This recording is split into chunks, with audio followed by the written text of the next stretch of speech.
que finalement, vous avez l'impression que le gouvernement prend les citoyens pour des cons? Il ne s'adresse pas au peuple comme s'il parlait à des gens intelligents. Ça, je pense qu'on est quand même tous assez... Enfin, en tout cas, moi, quand je les entends parler, j'ai vraiment l'impression d'entendre des gens qui me parlent comme un abruti. Mais calmez-vous, ça va bien se passer. L'infantilisation, les mensonges, on en a marre d'entendre soit des gens nous dire en permanence qu'on va mourir, parce que c'est, en gros c'est ça, on entend vous allez mourir, vous allez mourir, vous allez mourir. On va tous mourir.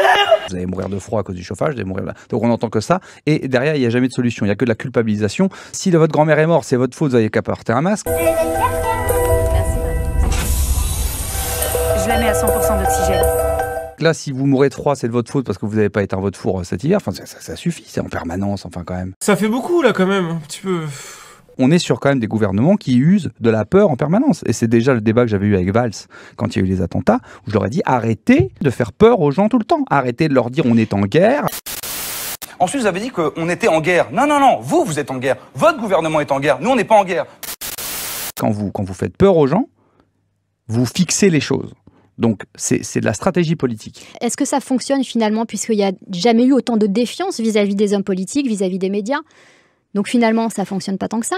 Il est toujours là, en tout cas. Le truc, c'est que de toute façon, c'est très difficile de porter un jugement sur est-ce que ça marche ou pas, parce que de toute façon, il n'y a personne. Enfin, je veux dire, moi, je me mets à la place des gens qui votent. Moi, je ne vote pas, donc j'étais pas embêté. Mais je veux dire, pour qui on vote? Très compliqué, quand même. On a quand même rarement on vote pas pour, mais on vote pour contrer. Donc c'est dramatique. Donc c'est plus de la démocratie. On est dans un système politique tellement médiocre. Et je vous parle même pas des problèmes de justice en permanence. Le secrétaire général de l'Élysée, Alexis Kohler, a été mis en examen pour prise illégale d'intérêt. Après 6 longues heures d'interrogatoire, Éric Dupond-Moretti, ministre de la Justice, est mis en examen pour prise illégale d'intérêt. Des affaires de corruption et les machins et les soupçons de bidule et tout. Ça ne s'arrête jamais. On t'augmente le SMIC, mais en même temps, il y a une telle inflation que de toute façon, tu te fais... Hein, on augmente les profs, mais en même temps, ils avaient gelé les salaires depuis 5 ans. Donc en fait, les gens ont quand même l'impression en permanence de se faire baiser. Je suis désolé du mot, mais il n'y en a pas d'autre.